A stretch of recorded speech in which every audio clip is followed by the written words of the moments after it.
I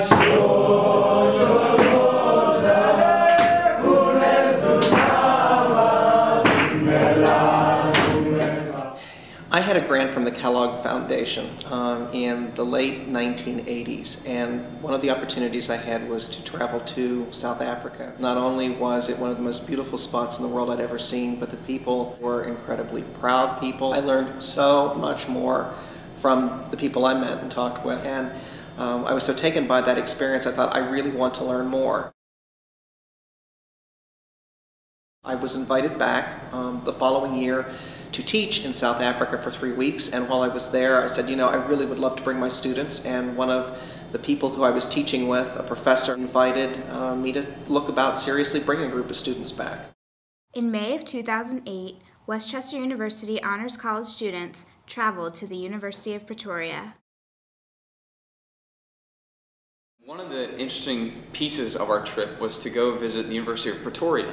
And there we met with, I'd say, about 20 students from their seminary school. And it was a very interesting experience because it was people from all of, not just South Africa, but also neighboring countries like Zimbabwe and Zaire were also there. One of the coolest things that I remember is that, if you guys all know about the Soweto riots.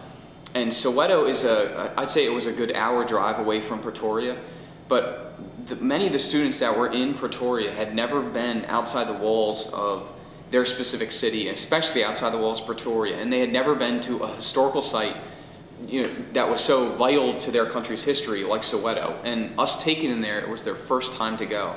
And just to hear their experiences and be there when they first walked into where the riots were, where the race, you know, where the killings happened that day. It was very eye-opening because they learned something about their history. To really have them come together and go with us and experience that together, it was a really good learning experience.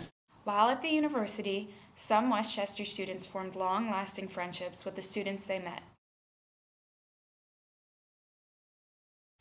The best part of the 2008 South Africa trip for me was getting to meet with the University of Pretoria students. We got to spend about 2 days with them, and the first day there I met a man named Nigel Chikanya, who's actually from Zimbabwe, even though he goes to school at the University of Pretoria. Okay, my name is Nigel Chikanya. I'm doing second year theology. I'm from Zimbabwe. I love my country. So the first night in South Africa that we met the university students, we were able to have a big night where we all got together, and that was the first time we bonded, and we bonded immediately. And once I came back from the trip, me and Nigel started an email relationship. Every week we sent each other emails, and in June, a month later, Zimbabwe had a huge economic and political crisis, and some of Nigel's family members were beaten in the streets for their political views.